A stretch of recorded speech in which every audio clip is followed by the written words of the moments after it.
Affaire conclue, la vie des objets s'intéresse aujourd'hui à un fauteuil Mushroom qui va être cueilli par le talent de Sabine.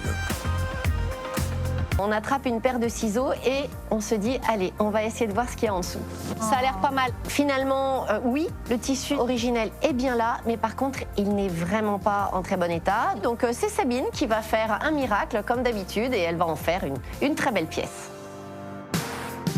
C'est en Seine-et-Marne, à Céris, que ce fauteuil Paulin s'est échappé pour quelques jours, histoire de retrouver un peu d'atour. Donc voilà la nouvelle enchère de Caroline qu'elle m'a déposée. C'est un Paulin qui est en mauvais état. Ici, typiquement, quand je tape comme ça et que je vois la mousse qui sort comme en poussière, je sais qu'à l'intérieur, c'est le cimetière des acariens. On va le mettre entièrement à nu. Je pense qu'on va trouver même une carcasse toute vide. Et on va repartir sur quelque chose de propre et de tout neuf. Allez, c'est parti, on dévisse. Alors, on va découvrir. On va enlever ce morceau-là. Et regardez quand je l'ai fait. La mousse, en fait, elle est inexistante parce qu'elle est partie. Elle est partie là. La mousse, elle est là. Voilà l'état du Paulin. Donc, dans l'état actuel des choses, il faut tout jeter. La mousse est à refaire pour avoir une housse propre par-dessus. Donc cette housse, je la découpe correctement parce que c'est elle que je vais utiliser comme gabarit, comme modèle pour ma prochaine housse parce qu'elle tombait parfaitement.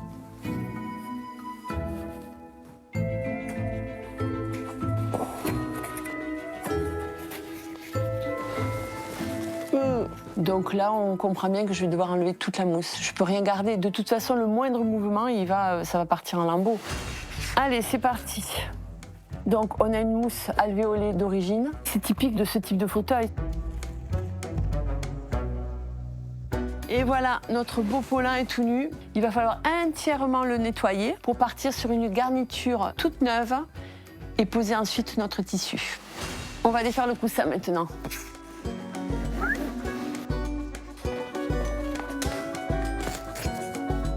La bonne nouvelle, c'est que la mousse, elle est parfaite. Et celui-là, j'aurais pas besoin de le refaire. Nickel. Je vais prendre mon gabarit du coussin et je vais pouvoir couper ma couverture finale. Je vais découper le tissu nécessaire pour pouvoir faire mon coussin. Donc là, par facilité, je vais mettre mon tissu à l'envers pour pouvoir tracer mon cercle.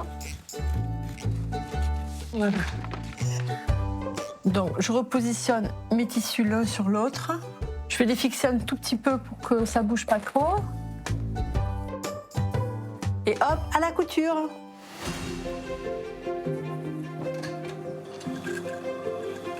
Donc, je suis en train de coudre à 1,5 cm de ma marque. Et comme vous pouvez le remarquer, je couds mon cercle dans un carré.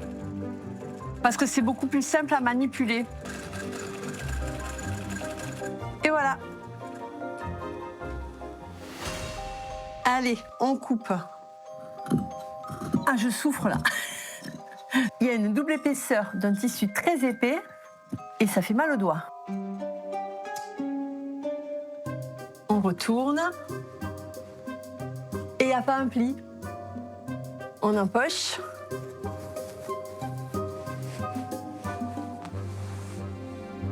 Voilà, maintenant, il va falloir le fermer à la main.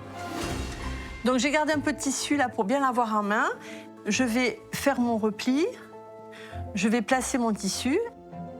Voilà, et je fais ça tout le tour. Et je vais le fermer au point caché. Le but du point caché, c'est qu'il soit visible. C'est qu'on ait un cercle parfait, sans glissière, sans zip. Et on utilise des aiguilles courbes faites pour les tapissiers. Ça nous permet d'aller plus dans les coins que sur un patron de couture classique qui est tout à plat. Et voilà!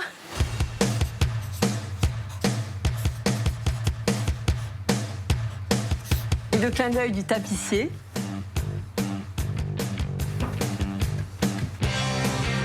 Et voilà, le dernier. C'est terminé. Je suis ravie, je pense que Caroline va être contente.